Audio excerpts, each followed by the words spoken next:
आइए दोस्तों, आप सभी लोगों को एक इमोशनल कहानी सुनाने जा रहा हूँ। आप लोग इस कहानी को ज़रूर सुनिएगा। एक माँ जिसने अपने बेटे को जन्म देने के साथ ही अपने पति को खो दिया, अपने दुख को पीछे छोड़ते हुए उस माँ ने अपने बेटे को अच्छे से पाला पोसा, पढ़ाया लिखाया, जैसे भी मेहनत मजदूरी करके, और बेटे ने भी अपनी माँ की मेहनत का पूरी मेहनत के साथ पढ़ाई किया और अच्छी सी डिग्रियां हासिल की। और वो एक दिन आ ही गया जब उसे एक बहुत बड़ी मल्टीनेशनल कंपनी में मैनेजर पद के लिए इंटरव्यू देने जाना था। तब उसने सुबह उठा जल्दी से, अपनी माँ के पैर छुए और चल दिया। जब कंपनी के बाहर पहुंचा तो देखा बहुत लोगों की भीड़ लगी थी। पद एक था और देखा बहुत से लड़के हैं जो उससे बेहतर क्वालिफाइड हैं और प्लस सब फिल्म मेंटेन है। उसके पास उतने अच्छे कपड़े भी नहीं थे। वो सोचा मेरा क्या होगा, लेकिन फिर भी बैठा। एक के बाद धीरे धीरे करके सबसे अंत में उसका नंबर आया। जो इंटरव्यूअर था उसने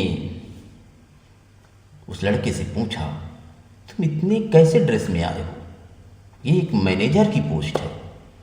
बोला, सर मेरी माँ इसको अफोर्ड नहीं कर सकती है, वो दूसरे घर में काम करती है, चूल्हा बर्तन सब करती है, जो उससे पैसा आता था उसी से उन्होंने मुझे पढ़ाया लिखाया। तो उस इंटरव्यूअर ने कहा कि आप जाइए, वापस जाइए और जाकर अपने माँ के हाथों को देखना, फिर तुम्हें क्या फीलिंग होती है, उस फीलिंग को लेकर के मेरे पास कल आना, आज तुम जाइए। वो लड़का उदास मन से चला आया। जाकर उसकी माँ ने पूछा, बेटा क्या हुआ? बेटा अपनी माँ के हाथों को देखने लगा। वो झुर्रियों भरे हाथ, कटे हुए हाथ जिनसे खून निकल रहा था। उसे देखकर आंसू आ गए।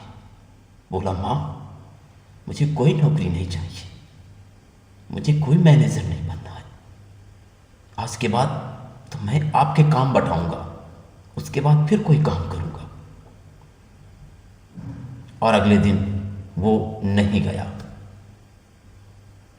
जब उसका अगला दिन हुआ तब वो कंपनी पहुंचा। उस इंटरव्यूअर के पास पहुंचा। इंटरव्यूअर ने कहा, आप एक दिन लेट आए हो। बोला, नहीं सर, जॉब तो मुझे दो या ना दो, लेकिन आपने कहा था कि मैंने माँ को देखकर क्या फीलिंग हुई तो वो बताने आया। तो इंटरव्यूअर ने कहा, बताइए। बोले, मेरी माँ ने बहुत दुख से मुझे पाला है, मैं उनका काम करूँगा। ये देख करके इंटरव्यूअर बहुत खुश हुआ।